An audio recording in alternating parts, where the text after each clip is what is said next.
Hello and fans, आज life of upper moon के इस पार्ट में मैं एक्सप्लेन करूंगा life of upper moon 3 Akaza. और ये भी बता दूं कि ये कहानी दाकी और ग्युतारो से भी ज्यादा स्टार्ट होगी।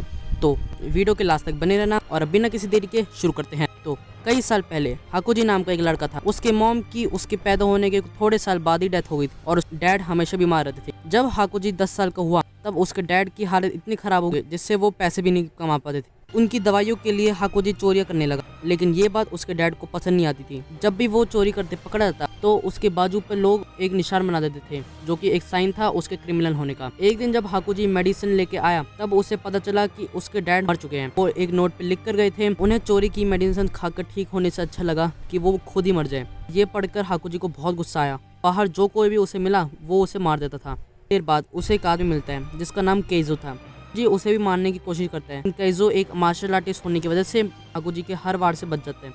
केइजो उसे बोलते हैं कि अगर वो चाहे तो उसके डोजो में रह सकता है। केइजो उसे बताते हैं कि उसकी एक बेटी है जिसका नाम कोयोकी है। वो बहुत बीमार रहती है और उसकी मेडिसिन लेने के लिए उसे बाहर जाना पड़ता है। केइजो के पीछे से कोयोकी को कोई ध्यान रखने को नहीं था, इसलिए केइजो हाकुजी को उसकी बेटी का ध्यान रखने को बोलता है। हाकुजी ये देखकर हैरान हो जाता है कि उसके क्रिमिनल होने की वजह से भी केइजो उसे अपने डोजो में रख रहा है। हाकुजी उसकी बात मानकर कोयोकी का ध्यान रखने लगता है। साथ ही केइजो उसे अपने डोजो में मार्शल आर्ट भी सिखाता था। कुछ साल बीतते हैं और वो दोनों मिलकर कई सारे राइवल डोजोस को हरा देते हैं और नंबर 1 बन जाते हैं। एक दिन केइजो हाकुजी से बोलता है कि वो अब धीरे धीरे ओल्ड होते जा रहे हैं और कोयोकी की तबीयत भी अब ठीक हो रही है, इसलिए वो चाहता है कि हाकुजी उसकी बेटी से शादी करके उसके डोजो को संभालने लग जाए। हाकुजी तैयार हो जाता है। शादी के दिन हाकुजी अपने डैड की ग्रेव पर विजिट करके वापस आ रहा था। अब उसके डोजो को एक आदमी आकर बोलता है कि केइजो और कोयोकी को राइवल डोजोस के लोगों ने वेल के पानी में जहर डालकर मार दिया है। ये सुनकर हाकुजी डोजो की तरफ जाता है और उन दोनों की बॉडी को देखकर बहुत गुस्से में हो जाता है और राइवल डोजो में जाकर 68 फाइटर्स को अकेला मार देता है और बाहर घूमने लगता है। विलेज में लोग उसे देखकर भागने लगते हैं क्योंकि उसके मुंह पे बहुत सारा खून लगा हुआ था। अपने विलेज के एक ब्रिज पर पहुंचता है जहां उसे एक आदमी दिखता है।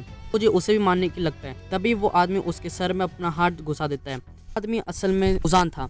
मुजान हाकुजी को अपने ब्लड से डीमन आकाजा बना देता है। डीमन ने के वजह से आकाजा की सारी मेमोरीज भी मिट जाती हैं, लेकिन उसे बस ये याद था कि वो एक मार्शल आर्टिस्ट है। आकाजा कई सालों तक लोगों को मारता रहा और अपर रैंक 3 पर पहुंच गया। कुछ साल बाद आकाजा को डीमन स्लेट तांजीरो और फ्लेम हाशिरा रेनगोकू मिलता है। आकाजा और रेनगोकू की पावर रिस्पेक्ट करते हुए उन्हें डीमन बनने का ऑफर देते हैं, लेकिन रेनगोकू उसे रिजेक्ट कर देते हैं। दोनों एक दूसरे को मारने के लिए लड़ने लगते हैं। आकाजा को रेनगोकू के अटैक्स आसानी से दिख रहे थे, इसलिए रेनगोकू उसे हरा नहीं पाते, लेकिन फिर भी वो अपनी पूरी एनर्जी लगा देते हैं। इससे उसका सर बस कटने वाला था। आकाजा देखता है कि सनराइज होने वाला है, इसलिए वो रेनगोकू से खुद को छुड़ाकर वहां से भाग जाता है। रेनगोकू उसके अटैक से मारे जाते हैं। तांजीरो पीछे से आकर आकाजा को स्टैब कर देता है। कुछ दिन बाद आकाजा मुजान को न्यूज देता है कि उसने फ्लेम हाशिरा को मार दिया है। मुजान ये सुनकर खुश होता है, लेकिन ज्यादा गुस्सा इसलिए होता है कि अपर मून के लिए हाशिरा को मारना एक आम बात है। वो आकाजा पर अटैक करता है क्योंकि उसने अब तक ब्लू स्पाइडर लिली को नहीं ढूंढा है और उसे वहां से भगा देता है। आकाजा फिर गुस्से में तांजीरो के निचले स्वॉर्ड को पंच करके तोड़ देता है। महीनों बाद आकाजा को इन्फिनिटी कैसल में समन किया जाता है। समझ जाता है कि कोई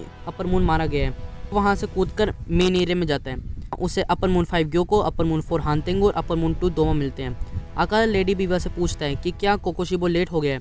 बीवा बताती है कि वो सबसे पहले आ गया था। लेट सबको मुजान पर ध्यान देने को कहती है। वो बताते हैं कि अपर मून 6 दाकी और ग्युतारा मारे गए हैं और उनका गुस्सा इसलिए है क्योंकि उन्होंने 100 सालों में भी ब्लू स्पाइडर लिली और उबायाशिकी को नहीं ढूंढा है। मुजान ग्योको और हानतेंगो को स्वॉर्ड विलेज भेजने को बोलते हैं। माँ ग्योको के साथ मिशन पे जाना चाहता था, लेकिन आकाजा उसके सर पर पंच करके बोलता है जब तक मुजान तुम्हें ऑर्डर ना दे तब तक चुप ही रहो। तभी कोशिबो आकर आकाजा का हाथ काट देता है और बोलता है कि जब मुजान सामने हो तब वो कुछ न कर जिससे उन्हें गुस्सा आए। आकाजा गुस्से में उससे बोलता है कि मारकर एक दिन अपर मून 1 बन जाएगा। तो फिर आकाजा के साथ सभी को वापस टेलीपोर्ट कर देती है। कुछ दिनों बाद आकाजा इन्फिनिटी कैसल में तांजीरो और वाटर हाशिरा गियू से लड़ने लगता है। तांजीरो की पावर देख आकाजा को समझ आ जाता है कि रेनगोकू उसे कमजोर बोलने से मना क्यों करते हैं। गियू उस पर वाटर ब्रीदिंग यूज करता है। आकाजा उसके पावर को रिस्पेक्ट करते हुए बोलता है कि गियू के जैसा उसे पिछले 50 साल में भी कोई नहीं मिला था। तांजीरो उस पर हिनोकामी कागुरा से अटैक करने लगता है, लेकिन आकाजा बच जाता है। लेकिन तांजीरो के वर्ड सुनकर उसे कुछ याद आने लगता है। अभी गियू आकर आकाजा का सर काट देता है।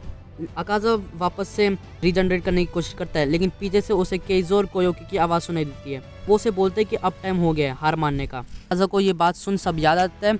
तांजीरो फिर वापस उठकर आकाजा का गला काटने लगता है, लेकिन आकाजा उसे रोक दूर फेंक देता है। आकाजा फिर उस पर अटैक करने लगता है, लेकिन तांजीरो देखता है कि आकाजा अटैक करते करते स्माइल कर रहा है और आकाजा अपने अटैक से खुद को मार देता है और मर जाता है। तो ये थी life story of upper moon 3 Akaza. अगर आपको ये वीडियो पसंद आए तो वीडियो को लाइक करके चैनल को सब्सक्राइब कर देना। मैं मिलता हूँ आपसे अगली वीडियो में, तब तक के लिए बाय।